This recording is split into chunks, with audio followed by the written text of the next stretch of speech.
Assalamualaikum warahmatullahi wabarakatuh. Puji syukur alhamdulillah, Ibu senang sekali bertemu di pertemuan pertama ini dengan Ananda sekalian. Untuk memulai pembelajaran untuk hari ini, terlebih dahulu kita berdoa menurut kepercayaan masing-masing. Berdoa dimulai, berdoa selesai. Sebelumnya sudah ada yang kenal sama Ibu? Oke, belum ya. Menurut peribahasa tak kenal maka tak sayang, maka perkenalkan, nama Ibu adalah Evi Nurhayati. Ibu tinggal di Depok.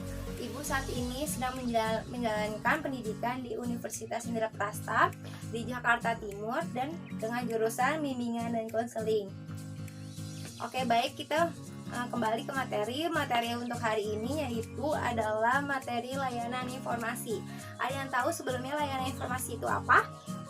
Oke, Ibu jelaskan, layanan informasi itu adalah layanan bimbingan dan konseling yang memungkinkan peserta didik untuk menerima dan memahami berbagai informasi seperti pendidikan atau jabatan yang digunakan sebagai bahan pertimbangan dan pengambilan keputusan untuk kepentingan konseling itu sendiri.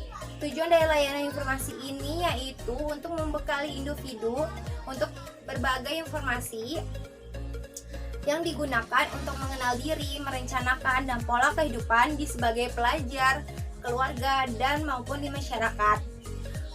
Pemahaman dari layanan informasi ini yaitu adalah sebagai bahan acuan untuk meningkatkan prestasi belajar, mengembangkan cita-cita, serta menyelenggarakan kehidupan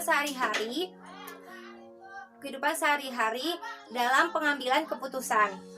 Oke, di layanan informasi ini ada aturan dan tata cara dari layanan informasi ini, yaitu satu, Ibu akan membahas terlebih dahulu menggunakan PowerPoint dalam topik layanan hari ini, dan kedua yaitu Ananda sekalian, Ibu akan memberi kesempatan kepada Ananda sekalian untuk mengeluarkan pendapat tentang topik layanan hari ini, dan kita akan mereview kembali bersama-sama untuk mengenai topik layanan untuk hari ini.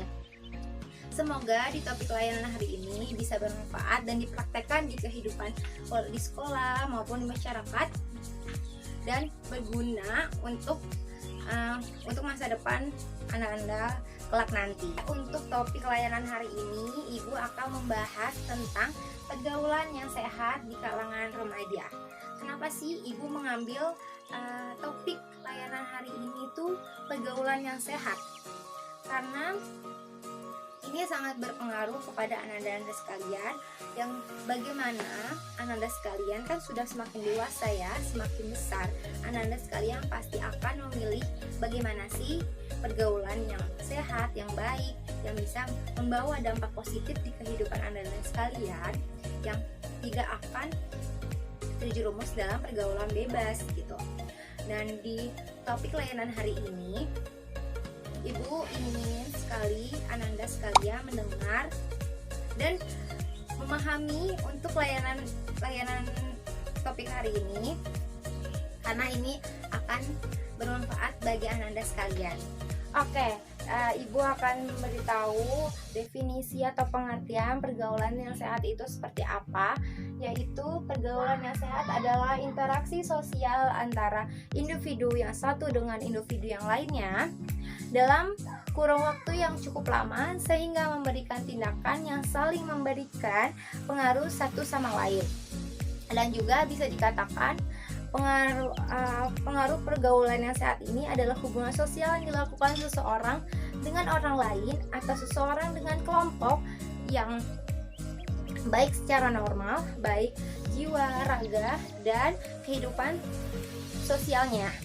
Adalah ciri-ciri pergaulan sehat yaitu ada memiliki akhlak yang baik, ramah kepada orang lain, membantu orang lain yang terkena musibah, memberikan nasihat yang baik kepada orang lain, tak menyebarkan aib kepada teman sendiri, dan selalu memiliki prasangka yang baik, mudah memaafkan, tidak mudah dengki dan iri, dan bersikap sopan dan santun.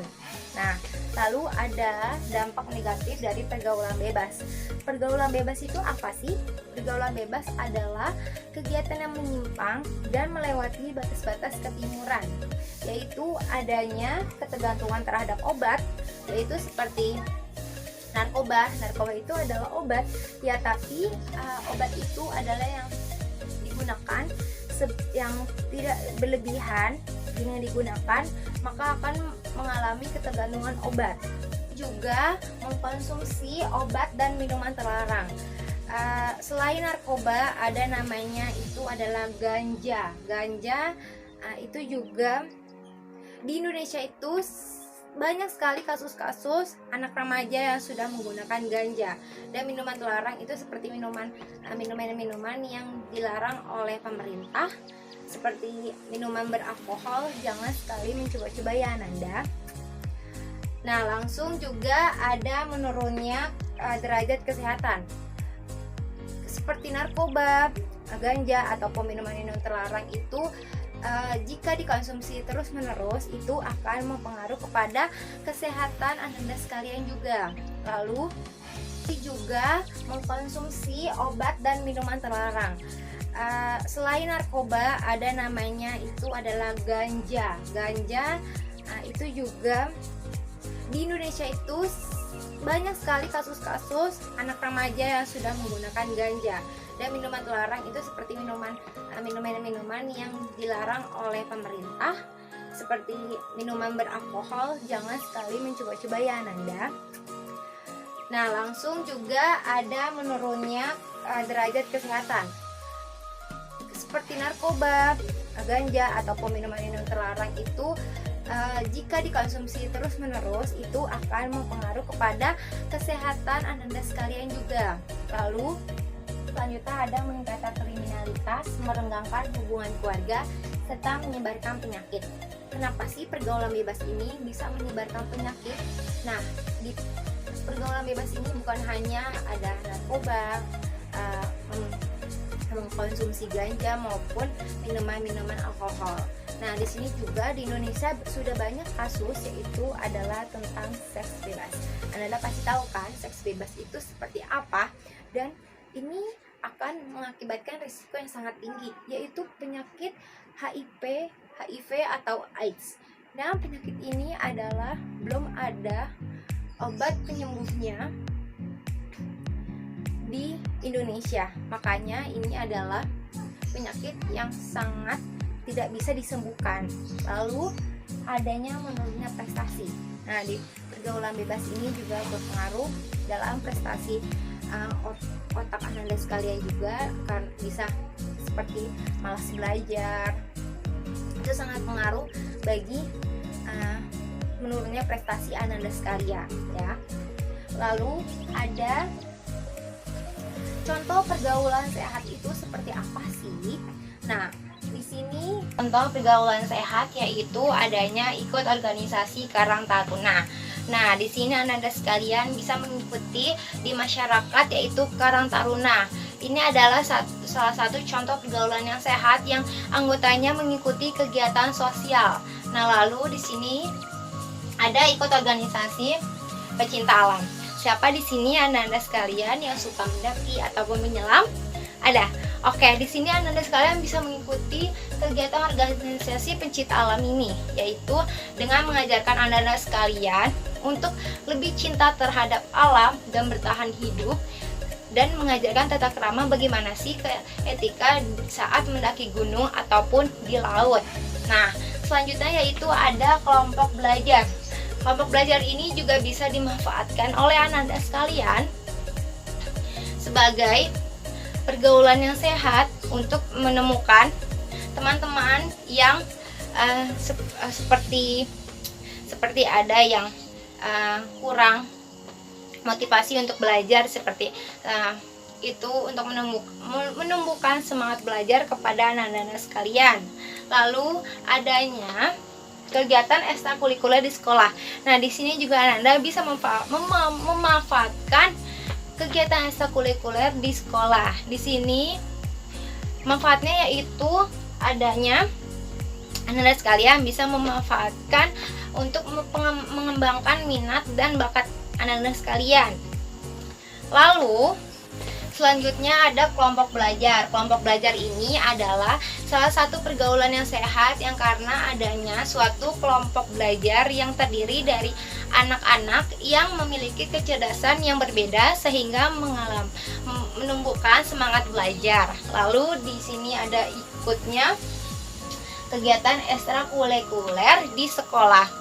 Nah, dalam kegiatan ekstrakurikuler ini juga dapat menumbuhkan dan mengembangkan bakat Ananda sekalian dan mengajarkan banyak pengalaman dan pergaulan yang cukup luas sehingga memiliki dan bertemu dengan teman-teman yang hobinya sama ataupun background yang berbeda. Nah, selanjutnya ada cara mencegah dari pergaulan bebas. Nah, di sini cara dari pergaulan bebas yaitu satu, mengisi waktu luang dari berbagai kegiatan positif. Nah, di sini Ananda sekalian bisa mengembangkan bakat Ananda sekalian seperti Ananda hobinya tuh menulis ataupun menyanyi ataupun bermain musik. Itu adalah kegiatan yang bisa Ananda sekalian bisa digunakan daripada untuk kegiatan yang tidak bermanfaat. Lalu adanya memilih lingkungan pertemanan yang baik. Nah, Ananda sekalian, ibu percaya pasti Ananda sekalian bisa memilah-milih yang bagaimana sih pergaulan yang baik untuk Ananda sekalian yang berdampak positif ataupun negatif. Pasti ibu percaya Ananda sekalian bisa memilah-milih pertemanan itu. Lalu menjalin hubungan yang harmonis kepada orang tua. Ini adalah kunci yang wajib untuk dijalani oleh Ananda. Lalu menambah wawasan atau pengalaman khususnya tentang dampak pergaulan bebas. Nah, di sini informasi-informasi tentang dampak pergaulan bebas sudah banyak ya. Ada di buku, lalu ada di searching, juga bisa Ananda sekalian memperdalam info-info tentang pergaulan bebas itu seperti apa, dampaknya seperti apa, dan dipahami. Lalu hindari menonton konten pornografi. Nah, di sini adalah hal yang paling terpenting sih menurut ibu. Nah, karena apa? Karena sekali-sekalinya Ananda sekalian sudah menonton konten pornografi, itu adalah hal yang sudah tercela. Itu sudah mempengaruhi otak dan pikiran Anda sekalian. Karena semakin Anda sekali-kali menonton konten pornografi ini, Anda pasti akan kecanduan pada konten itu dan lupa akan seperti belajar sekalipun. Nah, di sini ibu akan menambahkan topik yaitu toxic friend. Toxic friend itu apa sih? Gitu. Pasti Anda sekalian pasti sudah tahu kan apa sih itu teman yang toxic gitu. Nah, di sini toxic friend adalah istilah yang mengacu pada teman yang tidak mendukung dan memberikan kontribusi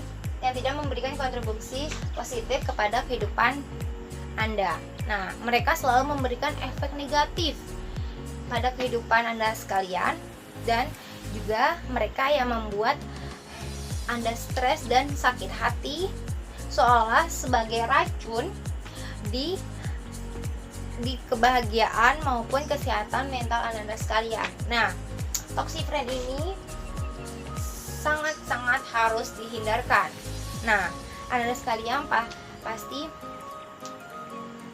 bisa merasakan kan bagaimana sih teman yang membawa negatif kepada kehidupan Anda sekalian ataupun yang positif. Bukan untuk memilih teman, tetapi untuk menghindari kehidupan yang negatif, yang membawa negatif kepada kehidupan kita, yang tidak bisa mengembang ataupun merusak kebahagiaan kita sendiri. Itu apa yang disebut toxic friend. Lalu di sini toxic friend yang harus dihindari itu adalah banyak sekali, seperti yang mereka yang suka mengatur kehidupan kita gitu, terus yang selalu membuli kita, seperti yang selalu membawa negatif terhadap kehidupan kita, itu sangat sekali yang tidak membawa dampak positif di kehidupan kita. Karena itu tidak baik untuk kita maupun orang lain yang merasakan kehidupan kita dan merusak kebahagiaan kita. Oke, dalam pembahasan hari ini, apakah ada yang ingin berpendapat atau menanyakan pertanyaan kepada Ibu dalam topik pembahasan pergaulan yang sehat ini? Ada? Anda sekalian? Oke, baik. Jika dalam pergaulan bebas ini sudah berpengaruh pada sisi psikologis, itu akan berkonsultasi kepada siapa? Oke, Ibu menjawab ya. Dalam akan berkonsultasi kepada siapa? Bisa berkonsultasi kepada Ibu sendiri, dan juga bisa jika tingkat keparahan atau keseriusannya terhadap pengaruh dalam pergaulan bebas ini sudah tingkat keparahannya sudah melalui atau bantuan secara obat yang bisa memberikan dosis untuk menenangkan, itu bisa beralih kepada psikiater ataupun berkonsultasi terlebih dahulu kepada psikolog ya, bisa. Lalu ada lagi? Oke, jika dampak pergaulan bebas seperti narkoba itu disebabkan oleh apa sih, Bu? Nah, itu disebabkan oleh pengaruhnya teman. Nah, di situ kan jika misalkan kalian sedang nongkrong ataupun sedang gaul kepada salah satu, biasanya yang terlibat ini yaitu adalah seorang anak laki-laki ya. Nah, lalu berkumpul, lalu temennya itu mengonsumsi seperti narkoba. Nah, langsung dikasihlah untuk mencoba-coba, ataupun jika tidak tahu itu apa, bisa saja langsung mengkonsumsinya dan dirasa itu enak. Nah, langsung terus menerus dia akan kecanduan terhadap narkoba itu. Nah, itu sebabnya Ibu bilang menghindari dengan yang toxic friend itu adalah untuk menghindari teman-teman yang berbau negatif kepada kehidupan kita. Itu harus dihindari sejak dini gitu. Itu sangat berpengaruh dengan walaupun hal-hal kecil sekalipun. Oke, di sini Ibu akan mereview kembali tentang dampak positif di pergaulan sehat ini. Nah, karena banyak sekali kan dampak positif yang bisa kita rasakan oleh orang lain ataupun diri kita sendiri.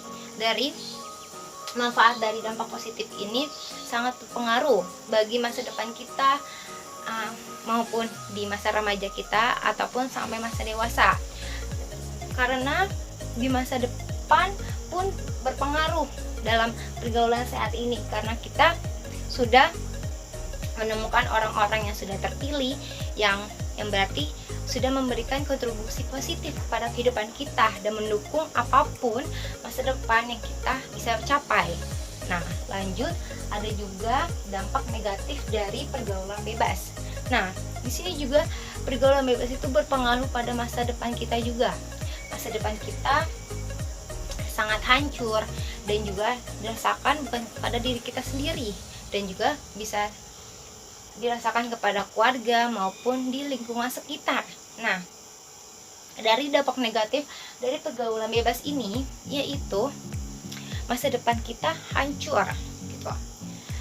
Ya, masa depan kita hancur dan begitu saja dengan masa depan yang kita inginkan hancur begitu saja dengan hal yang membuat kita bodoh dalam pergaulan bebas ini gitu. Oke, demikian materi yang Ibu bahas untuk layanan hari ini. Semoga bermanfaat bagi Anda sekalian dan semoga bisa dipraktekkan di kehidupan sehari-hari dan dipergunakan untuk terhindar dari pergaulan bebas ya. Amin. Oke, semoga masa depan Anda sekalian juga cerah dan mimpi-mimpi yang diinginkan tercapai. Amin. Oke, sekian materi Ibu yang Ibu bahas hari ini. semoga kita bertemu di pertemuan selanjutnya. Wassalamualaikum warahmatullahi wabarakatuh.